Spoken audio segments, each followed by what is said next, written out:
Kan kalau saya sendiri akuin nggak pinter-pinter banget. Bukan orang yang sangat jenius lah. Kalau bisa punya inovasi atau kreasi apapun langsung jadi gitu, bukan orang yang kayak gitu. Tapi ternyata kalau kita bisa dipercaya dan dikasih tanggung jawab dan oke, dilepas, nggak apa-apa lah ada mistake-mistake dikit sama atasan kita, itu feel confidence-nya beda banget. Nyampe energinya ke kita untuk bisa kasih kerja gitu. Terlebih kalau kita udah tadi punya fundamental prinsip yang oke, oh itu makin double-double. Apa kalau mistake, atasan backup gitu ya. Iya. Dan kita benar-benar introspeksi dan nggak melakukan hal yang salah lagi, itu enak banget di tim. Dan kita delegation-nya juga enak.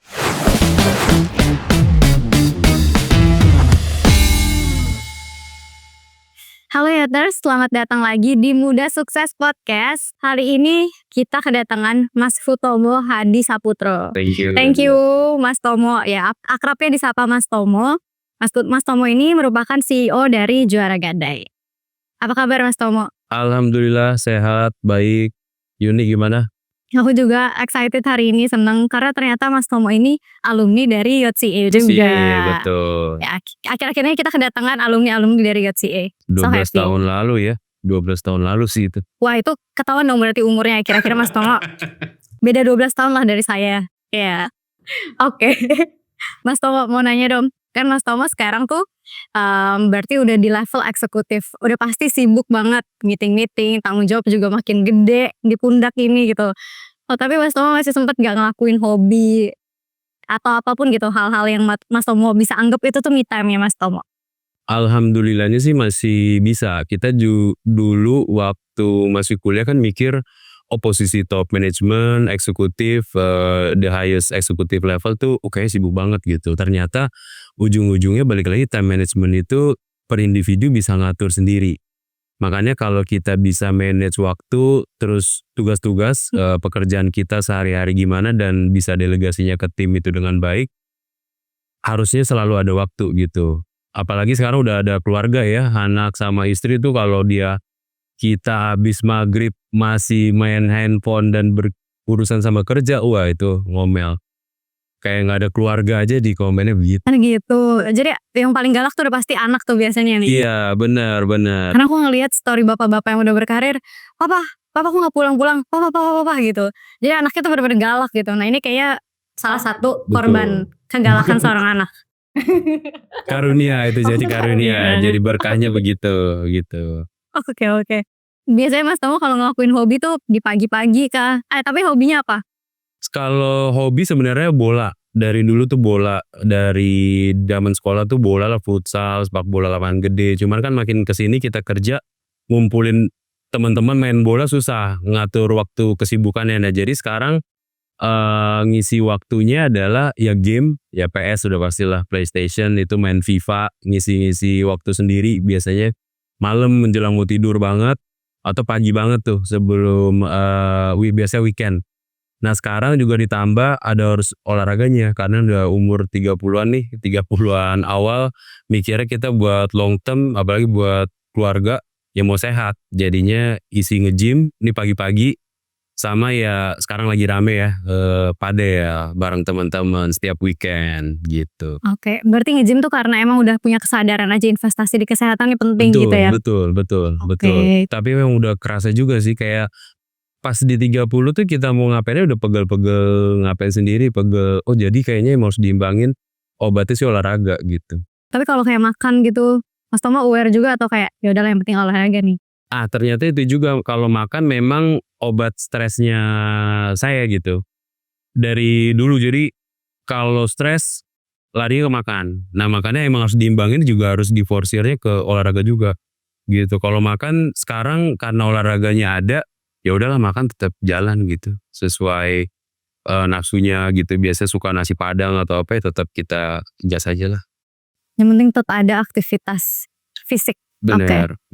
Kalau padel, kenapa awal-awalnya padel tuh karena FOMO gitu Mas atau karena diajak teman? Pertama karena FOMO betul. Itu kita harus akuin nggak apa-apa, FOMO itu nggak apa-apa loh. Apalagi ini olahraga ya, ujung-ujungnya kan outputnya adalah sehat buat diri kita sendiri. Terlepas orang mau komen apa, FOMO dalam hal baik menurut saya juga nggak apa-apa.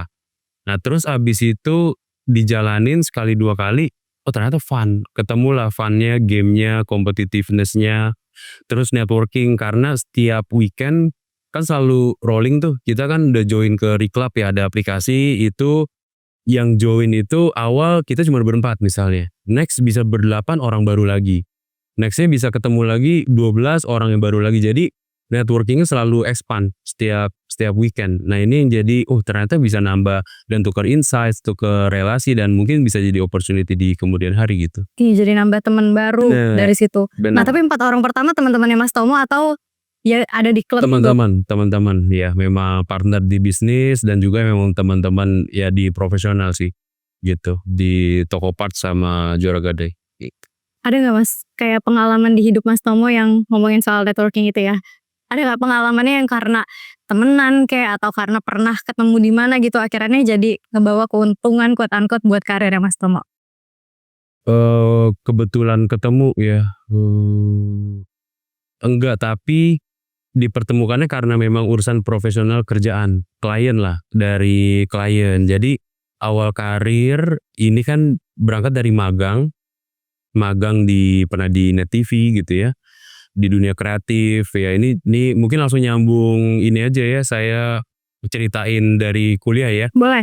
Dari kuliah itu kan jurusan teknik mesin di PLN, ITPLN nih, harusnya tuh kerjanya di PLN, Iya. di pembangkit listrik. Cuman di tahun ketiga itu udah ngerasa pas coba magang-magang, kayaknya gua nggak di sini deh kayaknya.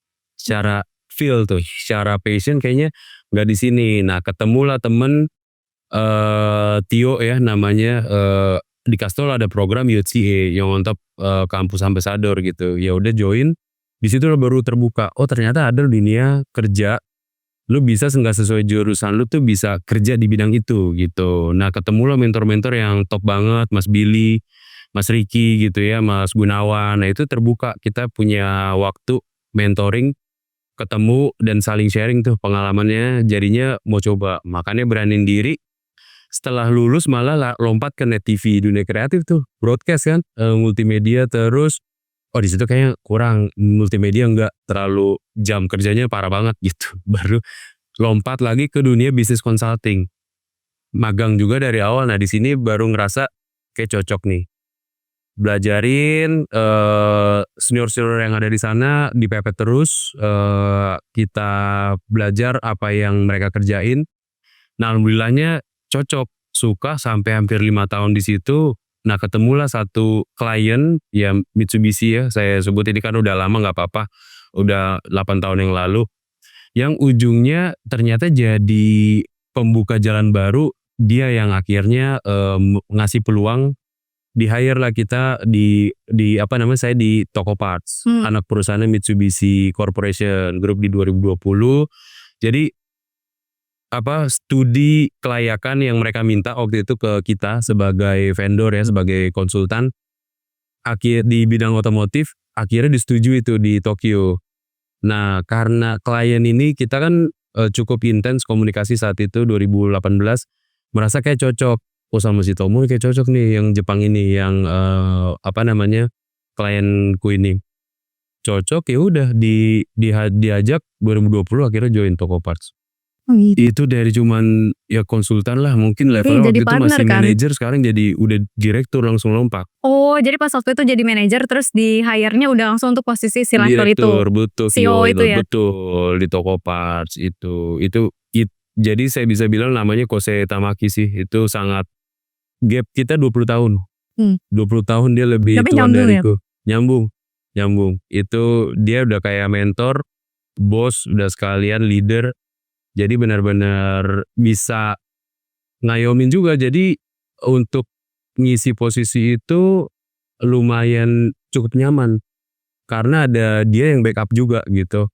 Ke shareholders ya, ke Mitsubishi Group atau stakeholders yang lain juga bisa cukup nge-backup, dan saya bisa ngejalanin day to day operasional Toko Parts sebagai company baru ya, anak perusahaan grup besar, bisa jalan dengan oke gitu, jangan nyaman. Oke. Gitu. Oke, itu bisa nyaman kerjanya karena under leadership-nya, beliau gitu, Betul. leader-nya. Oke, terus kalau misalnya, Mas Tomo kembali lagi ke masa-masa itu, ke masa-masa waktu kerja di bisnis consultant ya. Mas Tomo aware nggak sama apa yang biasanya Mas Tomo lakuin sampai kayak akhirnya, kok klien bisa nyaman ya kerja sama gue gitu? Ada nggak kayak value-value yang Mas Tomo terapin gitu selama bekerja waktu itu? Ada yang, saya rasain sendiri kayaknya lebih, oh ternyata saya tuh lebih enak, lebih luas kalau ketemu orang, dan suka banget ketemu orang, gitu. Jadi di bisnis konsultan itu kan kuncinya sebenarnya kita bisa memberikan rekomendasi atas permintaan klien. Dia kan biasanya mau tahu kenapa bisnis kita nggak perform ya di Indonesia misalnya, atau klien-klien dari luar, atau dia pengen masukin produknya ke Indonesia kira-kira marketnya gimana. Nah untuk tahu kira-kira secara mendekati akurat yang bagus itu gimana, ya kita sebagai konsultan tuh kan harus tahu reality di bawahnya, di marketnya. Iya. Nah, saya tuh suka banget yang keliling tuh lapangannya, semua dari value chain, misalkan dari kalau kita ngomongin produk, ada dari manufaktur, pabrikan, sampai ke end user.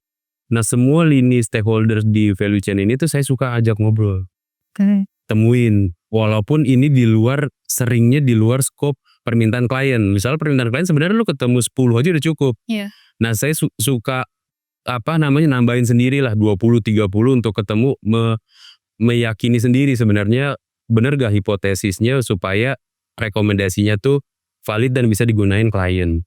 Itu pertama suka ketemu orang dan luas, jadinya kayak ketemu kayak gini, ngobrol, dia saling tukar pikiran, industrinya ternyata seperti itu. Jadi pandangan-pandangan itu yang bisa di-summarize jadi jadi satu report yang bisa kita rekomendasiin ke klien, itu. Terus yang kedua, ngotot ini sih, jadi 2 value yang on top yang Mas Billy tulis tuh di bukunya kan dari 40 itu yang saya pegang bener dari kuliah, dari mentorship itu, just perform sama go extra mile.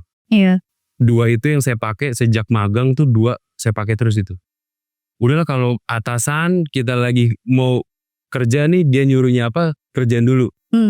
Terus yang kedua go extra mile, dia mintanya A, kita udah siapin B sama C. Nah. B sama C sama D. Nah alhamdulillahnya kayaknya selalu oke tuh. Selalu dimudahkan lah jalannya itu. Jadi perjalanan karirnya saya alhamdulillah nggak pernah insist atau nggak pernah ngotot untuk minta promosi, untuk minta naik jabatan. Alhamdulillah kayak duluan tuh HR, atasan, Tom kayaknya lu udah waktunya promote nih gitu. Jadi selalu ditangkap duluan lah gitu sama momen itu. Sebelum misalnya, biasa kan banyak teman-teman dulu di sebaya gitu ya, selevelan, udah rungsing sendiri tuh.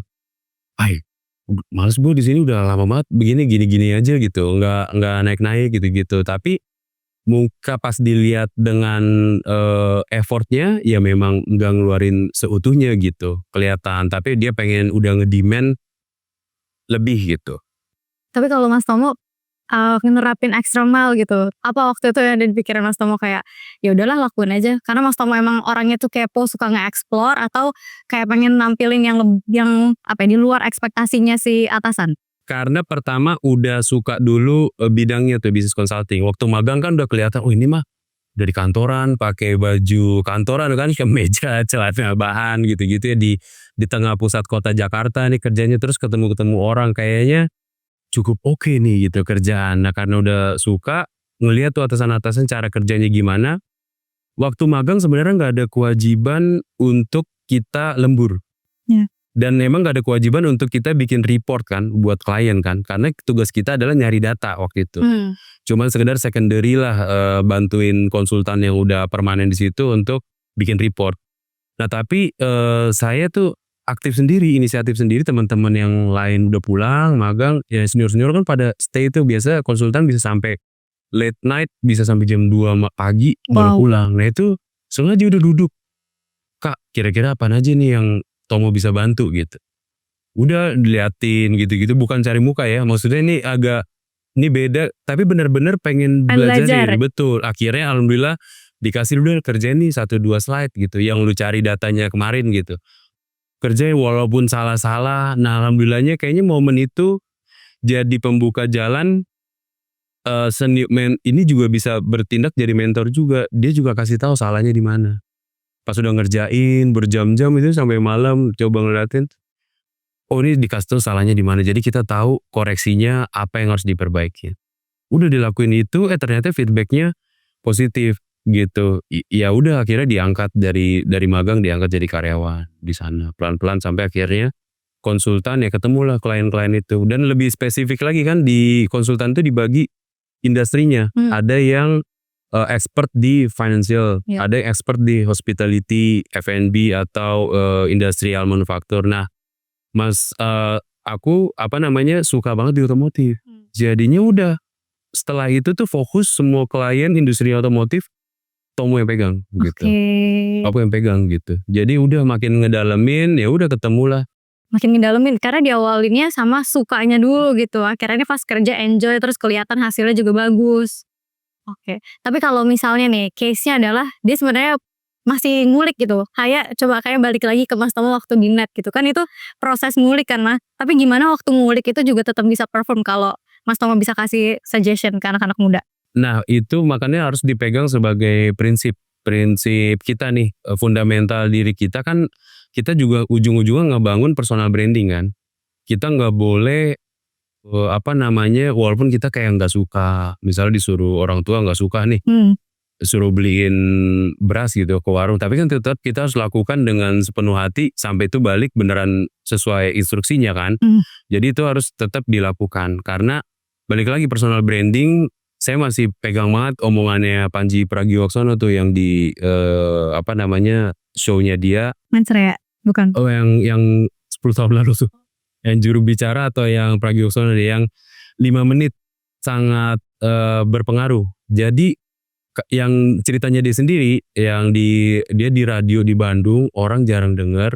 Dia tapi selalu maksimalin kasih effort terbaik. Karena kita nggak pernah tahu kapan mungkin di mana gitu ya, di tempat lain ada produser yang dengar dari Jakarta. Dia bilang, orang lagi bagus nih, kedengarannya enak gitu.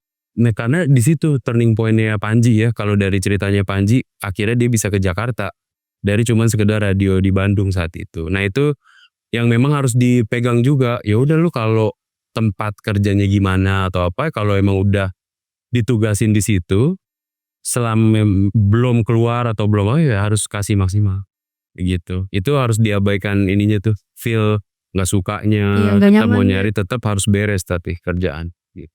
Oke.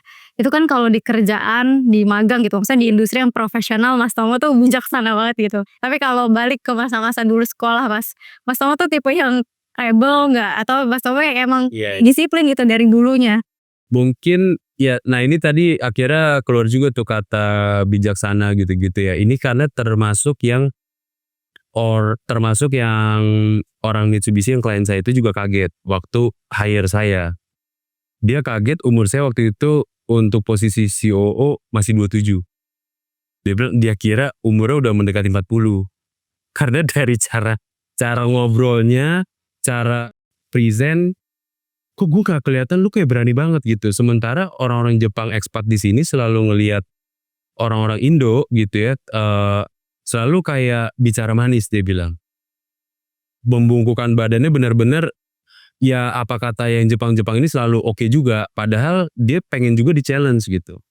Nah ya ini karena mungkin tadi mentorship, terus kalau cerita ya nanti kalau lebih sedih-sedihnya lagi mah perjalanan hidup sih sebenarnya yang lebih kayaknya mendewasakan sebelum usianya.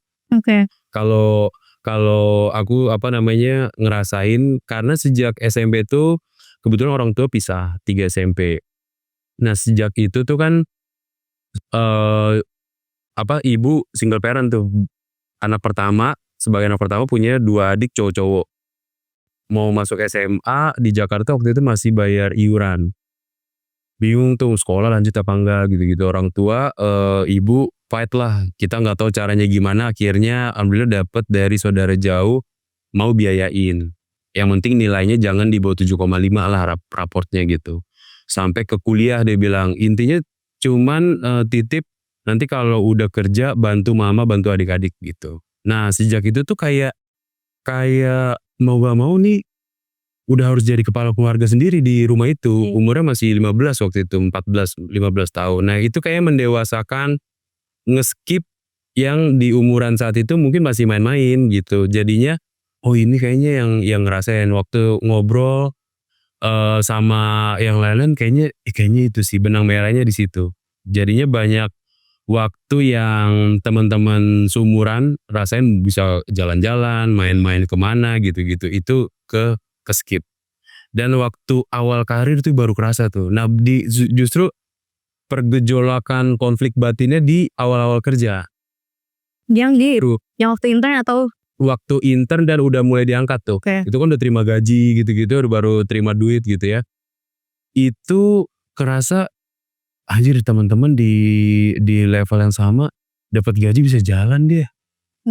Bisa open trip dia gitu-gitu. Ini uang beneran habis buat bayar kontrakan, adik-adik sekolah gitu. Sisa paling buat bener-bener nyambung hidup sebulan itu gitu. Oh bener-bener kayak lampiasinnya sempet tuh ke orang tua gitu-gitu kan, ngebahas yang dulu kenapa sih sampai ya ngebahas hidup lah, jadi kenapa harus gini sih gitu. Misalnya kan jadinya Tomo jadinya susah nih begini hidupnya dibanding teman-teman yang lain udah bisa mungkin beli motor sendiri atau apa gitu-gitu. Ini jadi harus fight. Ternyata pas di situ setahunan, hampir 2 tahun bisa kontemplasi sendiri kayak nggak boleh. Emang mungkin itu hal yang membuat gua kayaknya harus ini sih mawas diri dan oh emang jalannya beda aja starting pointnya. Yang teman-teman mungkin start karir udah plus 10, plus 50 gitu ya karena kondisi privilege keluarga. Nah mungkin kalau saya mungkin minus atau 0 lah bahkan. Ya udah startnya emang beda, timelinenya beda gitu. Ya udah tinggal udah balik lagi fokus just perform, go extra mile. Nah jalannya itu dikasih tiba-tiba klien yang Mitsubishi happy. Nah itu yang dia narik lah. Kayaknya memang hadir untuk bisa bantu yang lain gitu. Hadir untuk kasih dampak buat sekitarnya. Benar, Mas Tomo. kayaknya sih ke situ. Makanya makin kesini kayaknya kok kerjaan saya lebih related dan lebih intensnya ke orang. Dan kalau ke orang tuh teman-teman alhamdulillah kayak manajer ya yang 1 level atau 2 level bahkan sampai staff masih suka ngobrol gitu. Itu pada alhamdulillahnya happy.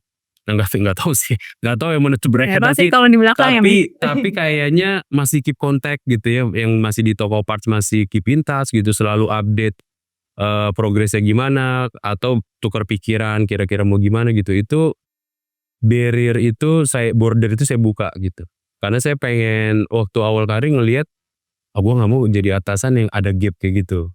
Be genuine aja. Hari-hari gue kayak gini, yang ngobrol sama teman-teman kayak gini. Tapi ternyata pas kerja ada aja yang ngerasa kayak, kan ada, saya dikenalnya ada disebutnya Pak Tomo, Pak Tommy gitu-gitu ya, nama kecil Tommy. Kayaknya Pak Tommy saya gak yakin kalau dulu bukan susah gitu lagi.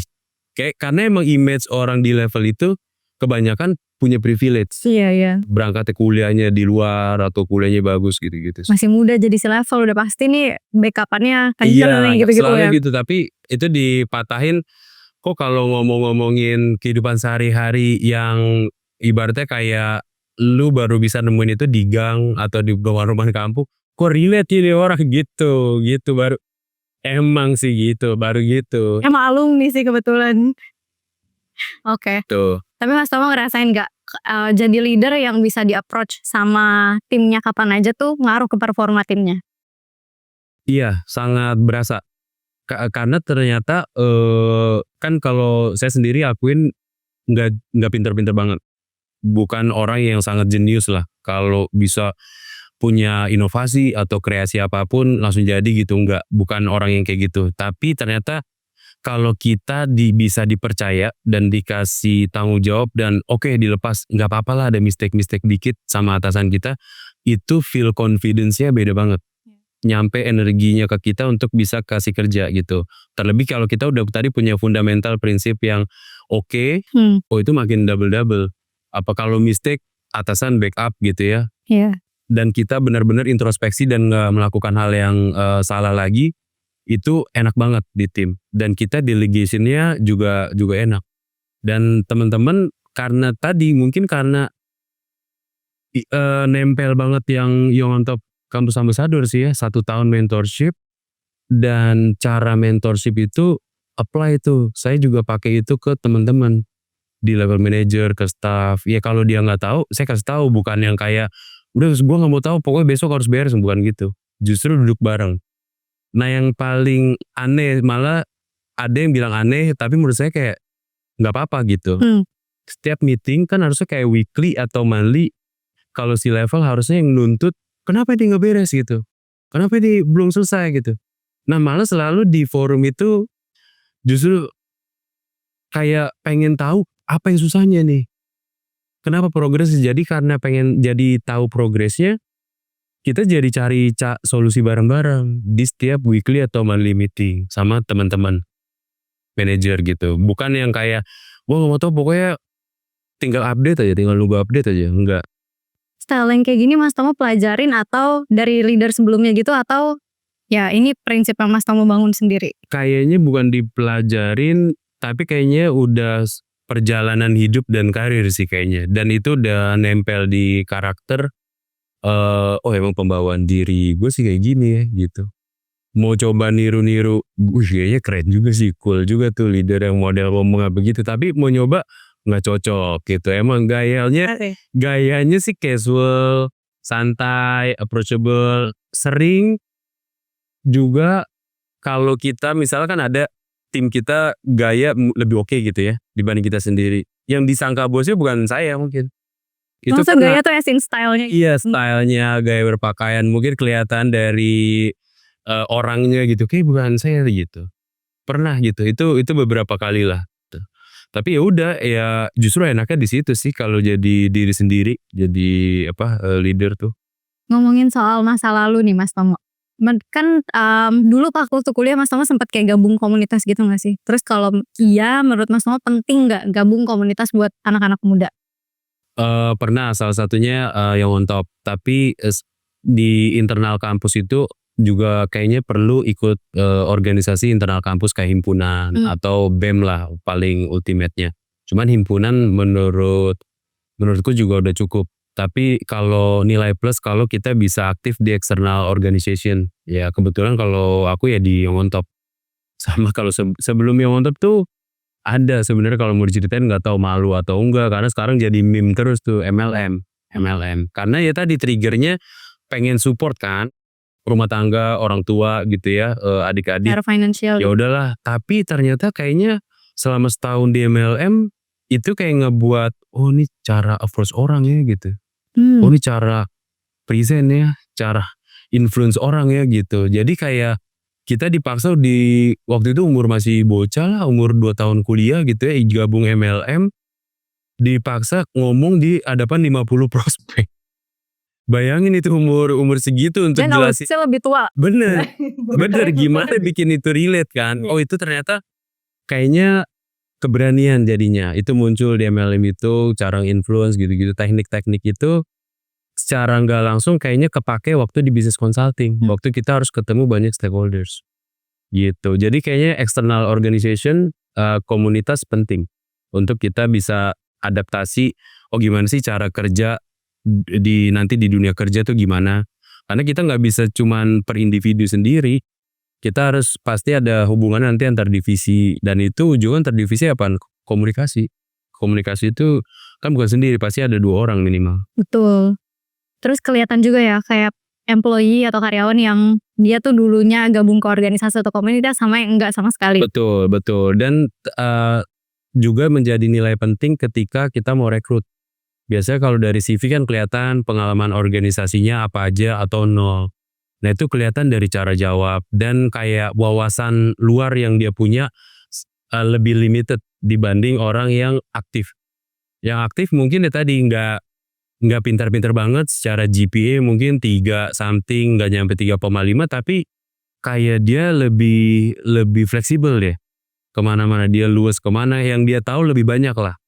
Dibanding yang ya udah fokus GPA di atas 3,5 gitu-gitu tapi 0 organisasi gitu.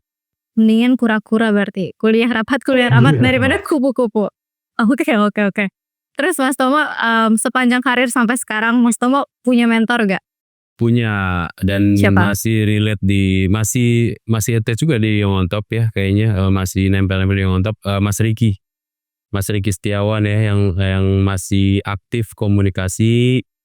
Cuman yang lain-lain kayak Mas Billy masih terus ngikutin di sosial media, LinkedIn, Instagram, gimana Mas Billy gitu ya, selalu inspiring. Terus Mas Gunawan juga, kalau Mas Gunawan nih karena punya background jurusan yang sama di teknik mesin, beliau kan di teknik mesin UI ya kalau nggak salah, terus berkecimpung di dunia kerjanya yang beda juga, Iya. masuknya ke bisnis atau manajemen gitu. Jadi mirip, lebih ke punya trajektori yang mirip-mirip lah gitu. Untuk kayak apakah punya relevansi yang sama gak cerita-ceritanya buat sharing gitu sih mentornya itu. Peran mentor buat hidupnya atau karirnya Mas Tomo tuh apa? Buat kasih guidance. Kan kita perlu kayak ada kisi-kisi kan. Kalau dulu ujian, tahu dulu lah kisi-kisi soalnya kira-kira seputar apa sih gitu. Walaupun sebenarnya nggak bisa predik the future-nya, tapi setidaknya mentor itu kan udah lebih berpengalaman. Entah lebih senior atau dia udah melewati fase itu. Kan alangkah baiknya kita dengerin, ibaratnya kayak dengerin nasihat orang tua gitu. Tapi kalau mentor kan lebih spesifik. Ini kalau kita ngomongin dunia kerja, mungkin mentor udah melalui fase itu. Jadi kita coba sharing waktu itu kira-kira mentor kita tuh decision-nya gimana, proses pengambilan decision-nya gimana, terus pertimbangannya apa aja, masih relevan gak sama kita, supaya kita bisa hati-hati, takutnya kita salah langkah atau ternyata kita nggak ambil jadinya nyesel di kemudian hari gitu-gitu. Jadi itu peran mentor sharing di situ, dan mentor nggak pernah alhamdulillahnya nggak pernah yang ngarahin harus gitu, enggak, dia benar-benar ngasih ya, selalu ada pilihan gitu, ujung-ujungnya tetap decision prosesnya kita yang ngambil gitu. Ya kita sendiri yang nentuin gitu.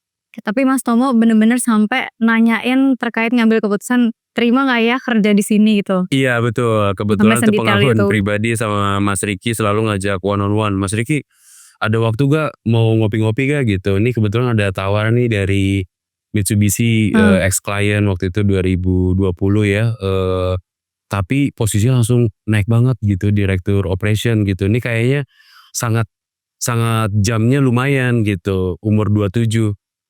Untuk bener ambil apa enggak nih, apa mendingan cari orang lain untuk taruh di atas itu, akunya ya di posisi bawahnya aja nggak apa-apa gitu. Iya.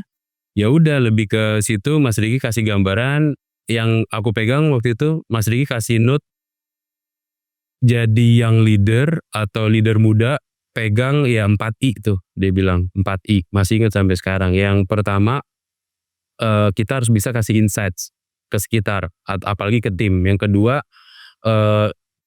interaction, selalu kita punya interaction ke semua lini lah, ke tim sampai ke level staff. Jadi 2 arah komunikasi. Ketiga, ujungnya kan pasti memberikan impact, dampak. Nah keempat, kalau kita udah ada 3 ini, pasti ujung-ujung kita bisa influence tim kita mau bergerak ke arah goal kita apa enggak. Nah selalu pegang itu, berarti kita harus bisa terus up to date sama tren, sama apapun yang berkembang, terlebih di industri yang kita jalanin. Supaya kita lebih duluan memberikan insights ke tim. Oh kita harus kayak gini nih, kompetitor ngapain nih. Tapi bener-bener kayak untuk keputusan-keputusan penting yang berhubungan sama karir atau profesional, tetap nanya lagi ke mentor. Tapi Mas, kalau mentor, nih kan Mas Tomo bener-bener bisa berarti kan deket banget nih sama Mas Riki. Itu apa yang nge-trigger Mas Tomo seberani itu gitu? Karena aku mikirin ya, kalau itu kan maksudnya udah lama banget Mas Riki mentoring Mas Tomo gitu, udah 2012-an gitu. Jadi harusnya udah selama itu nih, udah lupa kali gitu. Tapi gimana caranya? Kayaknya yang bisa memaintain itu, walaupun kita udah jadi alumni YOTCA waktu itu 2014, kita tetap setidaknya maintain catch up setahun sekali paling minimal. Jadi untuk maintain, dan Mas Riki memang kebetulan juga tipenya juga terbuka, open, dan selalu aktif nanyain progres kita. Tiba-tiba kan kita follow-followan Instagram gini, saling follow gitu, activity masing-masing gimana progresnya. Gimana Tom live? update gitu. Kapan-kapan ini nongkrong yuk ngopi gitu, ajak teman-teman yang lain, ajak ya kalau kita akrabnya mah Tio, Rian, Arfan gitu ya untuk ya udah ketemu berlima untuk update progres kehidupan, pekerjaan gitu-gitu saling sharing. Begitu juga Mas Riki juga sharing gitu. Jadi bukan kita yang berempat sharing, tapi Mas Rikinya juga sharing. Iya, live update-nya Mas Riki lah. Betul, betul. Oh, jadi Mas Rikinya sendiri pun tetap ngedeketin sama menti-mentinya yang dulu dia Iya, gitu ya. benar. Jadi kita mingle-nya itu yang ngebawa mungkin jadinya sekarang udah dari mentorship ke friendship jadinya. Gitu udah levelnya udah naik tuh. Ya udah kayak circle sendiri gitu. Iya, alhamdulillah gitu. Tapi nanti kalau misalnya nongkrong-nongkrong Mas, kita juga mau kok diajak. Oh boleh, siap. Menawarkan biar joining the gang gak sih? Oke. Oke, Mas Tomo, ini kita pertanyaan terakhir deh aku. Tapi tentang kayak pesan-pesan yang mau Mas Tomo sampaikan ke anak-anak muda sekarang yang mungkin sekarang baru mau merintih karirnya mereka atau mau bangun bisnisnya mereka, Mas Tomo ada tips gak kayak apa aja yang harus mereka pegang gitu sampai akhirnya mereka bisa perform di apapun yang mereka ambil? Paling yang pertama apalagi yang teman-teman masih kuliah ya, itu pertama tahu dulu dan cari, makanya explore waktu itu juga aku kan coba explore itu dengan magang di beberapa tempat, kita coba untuk bisa tahu oh gue nggak suka ini gitu ya. Alhamdulillah banget kalau yang teman-teman udah tahu sukanya apa sejak kuliah, itu lebih keren lagi gitu, lebih mudah lah stepnya. Tapi kalau yang belum ya coba berbanyak hal, makanya aktif di organisasi atau coba magang-magang walaupun kita lagi nunggu jadwal sidang misalnya. Itu isi aja minta izin lah ke Kajur atau sekretaris jurusan untuk dibuatkan surat pengantar magang di perusahaan yang beda jurusan misalnya. Untuk diizinkan untuk coba gitu. Nah kalau udah kayak gitu nanti lebih enak menjalani karirnya. Tapi kalau untuk teman-teman yang mau coba bisnis dari awal, kalau menurut saya sendiri, kalau kita backgroundnya misalnya secara privilege capital misalnya, kita nggak banyak gitu. Misalnya kita keluarga yang ya minim-minim lah untuk kehidupan hari-hari udah cukup pas gitu ya. Kayaknya jangan untuk berani-beraninya langsung buka bisnis sih. Kalau nggak yakin perhitungannya gimana, mendingan kita coba ikut kerja sama orang dulu. Apalagi coba ke small size company. Semakin kita coba awal karir di small size company, mungkin orangnya 10, maksimum 50, itu lingkup eksplorasinya dan ruang kreativitas sangat luas untuk kita coba. Jadi kita dan ruang mistake-nya juga toleransinya sangat tinggi lah dibanding company-company yang udah multinasional yang besar-besar. Gitu, itu ruang lingkupnya, ruang geraknya lebih minim gitu. Dan sistemnya karena udah jalan. Gitu. Jadi mungkin 3 tahun maksimal udah cukup knowledge-nya, udah cukup yakin, oh gue udah cocok nih kayaknya, mungkin sambil ngumpulin modal gitu ya atau bisa pitching ke investors, ya itu kayaknya boleh baru masuk ke dunia bisnis. Kayaknya itu sih yang harus dipegang, explore dari awal, dari zaman kuliah. Makanya zaman kuliah tadi ya kalau bahasanya Yuni kura-kura ya. Harus aktif juga kuliahnya jalan karena kuliah itu bentuk kalau kata Mas Billy GPA itu kan bukan menentukan kejeniusan. Betul. Tapi lebih ke tanggung jawab karena kita harus selesai. Nah itu kuliah tanggung jawab, sisanya itu memperkaya soft skill sebenarnya, rapat kita aktivitas mau hubungannya hobi atau organisasi itu ke soft skill sih ujungnya. Itu ternyata bekal yang sangat bisa ngebawa kita sampai nanti itu soft skill. Kalau hard skill kan ada update teknologi apa kita bisa pelajarin. Iya betul. Sekarang ada AI ya kita harus pelajarin nih. Dulu gak ada tuh. Bener, sekarang kan mau gak mau kan kita pelajarin gitu. Siapapun tinggal duluan yang mau mengakses dan mau effort lah, luangin waktu untuk pelajarin untuk bisa adaptasi gitu. Tapi kalau soft skill gimana cara kita bisa menceritakan kan apa yang kita tahu bener itu untuk menceritakan approach orangnya, influence orang gimana itu soft skill gitu. Yang gak dipelajarin mostly di kampus gitu ya, tapi harus di luar kampus. Benar. Oke. Kalau gitu kita udah sampai di penghujung podcast kita. Thank you so much Mas Tomo udah sharing-sharing bareng sama kita.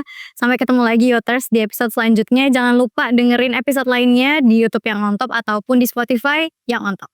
Sampai ketemu lagi.